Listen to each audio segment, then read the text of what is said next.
The chairs scraped on pine floorboards whenever a new man bought into the game, and the whole saloon seemed to lean toward the table where James Butler, Wild Bill Hickok stacked his coins in neat, soldierly rows. Deadwood, Dakota Territory, August 2nd, 1876. Heat pressed in through the doorway of Nuttal and Mann's Saloon No. 10, carrying dust off the main street and the smell of horses. Lamps were already lit, though it was afternoon. The canvas roof made a yellow tent over smoke and murmurs. Hickok touched the brim of his hat to a miner drifting past, then kept his eyes on the cards. He preferred a seat against a wall where he could sweep the room with a single glance, but that chair was taken. He asked for it quietly and was refused just as quietly. He took the other seat anyway, his back to the door. The first hand was dealt. Coins clicked. A piano tinkered, went out of tune, tried again. Hickok raised a small bet and let the cards sit in his palm like a question that could still go his way. He had not come to Deadwood for a gunfight.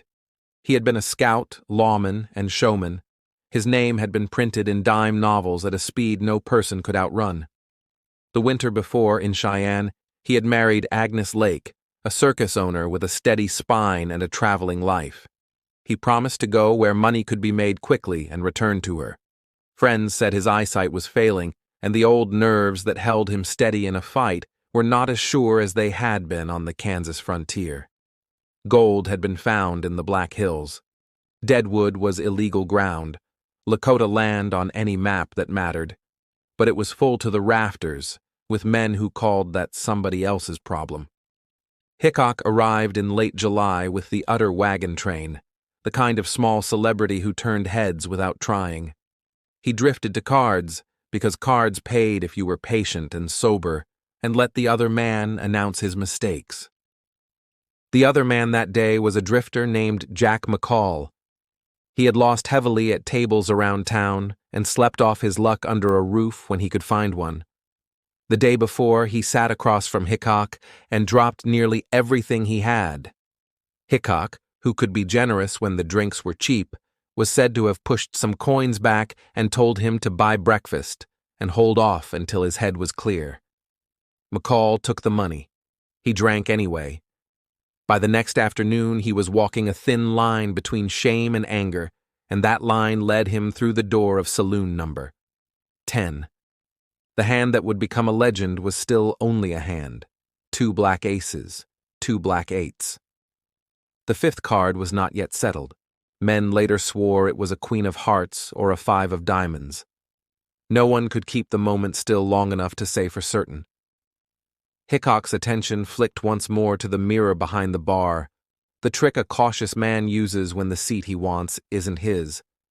In that glass, he would have seen faces layered into smoke, someone elbowing past to the faro table, a hat brim that moved when the door moved. He did not see McCall as more than another shape. McCall stepped behind him and raised a revolver. The piano stopped on its own. The shot was a hard clap that jolted the whole room and then left it emptied of sound. Hickok pitched forward, the chair going with him, cards fanning down the boards like leaves at first frost. He did not speak. He did not turn. He was dead before the coins stopped rolling. Men lunged. McCall pulled the trigger at another player, and the gun misfired. Then he stumbled backward through the doorway into the street where someone's boot tangled his feet and a swarm fell on him. He tried to claim it was vengeance. Hickok, he said, had killed his brother in Abilene. No one in Abilene could ever find a brother. The arrest was quick because Deadwood had a habit of settling immediate questions while postponing complicated ones. There was no recognized territorial court. The town barely admitted it was a town. A miner's jury met under a canvas roof the next day while the body was laid out, and the word legend began to attach itself to a simple fact. A man who had ridden hard trails and faced men openly had been shot in the back. Witnesses came and went. Some were careful, some were drunk. McCall kept to his story. The jury, thrown together from the same crowd that had gathered at the bar the night before, returned a verdict of not guilty. There were cheers, a few boos, no law officers with the power to say the result was nonsense. McCall walked out of Deadwood, while Hickok was lowered into the dirt of Ingleside Cemetery with a slab of wood for a marker and coins pressed into his pockets by friends who wanted to pay down his debts. If the story ended there, it would be an uglier, smaller thing, but Deadwood's legal vacuum could not hold a case this large. McCall drifted west to Wyoming and bragged. In Laramie, men who did not know Hickok well enough to mourn him still knew that the border where law ended had to be pushed back a step. Federal authorities arrested McCall in December. He was moved to Yankton, capital of the Dakota Territory, an actual courtroom, an actual judge, and a jury that would hear evidence without the saloon at their backs. McCall's defense tried to claim double jeopardy. The court ruled that the first trial meant nothing because Deadwood, established on land where the government recognized neither county nor court, had no standing to try or acquit anyone. McCall's talk about a dead brother fell apart under testimony. On January 3, 1877, the jury found him guilty of murder. 2 months later, in March, he walked up a scaffold in Yankton and faced the one part of frontier justice that never changed: rope, beams, and a drop that meant a hanging in plain language. He was buried outside the cemetery fence. Back in Deadwood, the grave did not stay put either. In 1879, after floods and growth and the creep of a more permanent town, Hickok's remains were moved uphill to Mount Moriah Cemetery. Calamity Jane would be planted beside him years later, the town folding her tall tales into its tourism with the same easy motion it used to fold dime novel Hickok into the older, quieter figure his friends knew, a man who liked a clean waistcoat and a long look down a street before he crossed it, a former lawman who had learned the arithmetic of violence and tried to avoid it when he could, a gambler living on percentages and patience because his eyes did not always deliver what they used to deliver. The investigation that grew around his murder was more than a hunt for one guilty man. It forced Deadwood to admit where it was and what it wanted to be. Miners and saloon keepers could call a jury under a tent, but their authority ended where the Black Hills entreaties began. The federal court made a statement that extended beyond one scaffold. The United States would claim the power to try murder even in places pretending to be outside its frame. That message rode the stage lines and riverboats as loudly as any newspaper headline.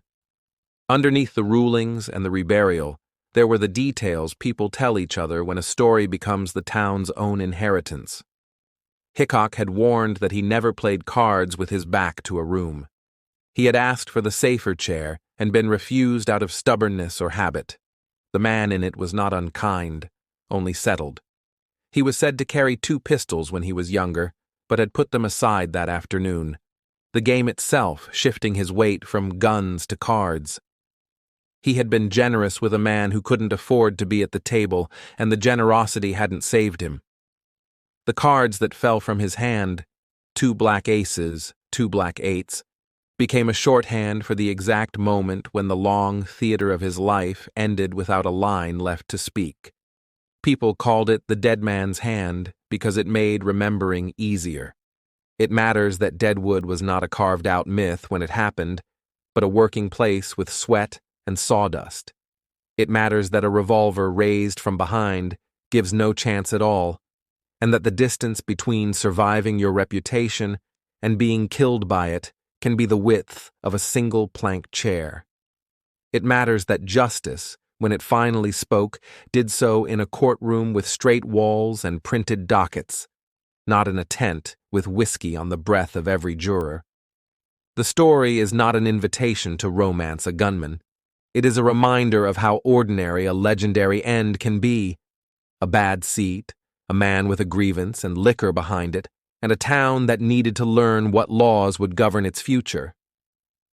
In the saloon where it happened, the game restarted that night because the rent did not stop.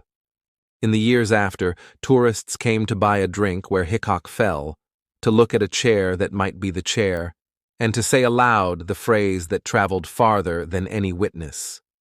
Aces and eights. The hills beyond town stayed quiet under snow part of the year, and echoed with blasting and laughter the rest, and Deadwood moved forward the way every frontier town moved forward, by trading grief for money and memory for a story someone could sell.